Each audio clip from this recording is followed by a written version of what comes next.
What is up mga kapulutan? For today's video, may na-discover na naman akong bagong pagkainan dito sa San Fernando City, La Union. Sa-serve sila ng authentic Japanese food, authentic kamo, kasi yung may-ari galing mismo ng Japan. Alright.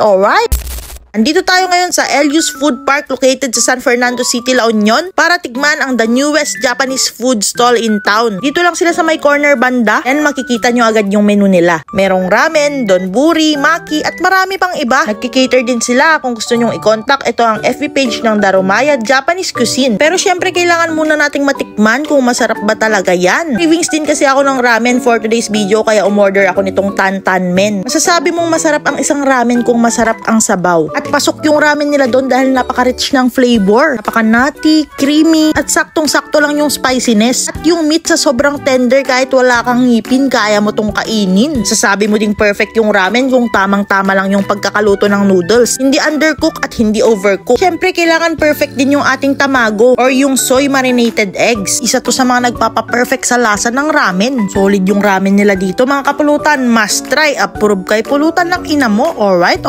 At kung gusto nyo namang magkanin, meron din silang mga rice meal dito kagaya ng in-order ni Wawa Wiwaw na katsudon. At kung diet ka kagaya ko, charo, meron sila ditong kani roll salad. Kahit di ako diet, gusto kong kinakain to kasi napakasarap lalo na kung linagyan mo ng sauce. Mapapashish ka na lang. Alright.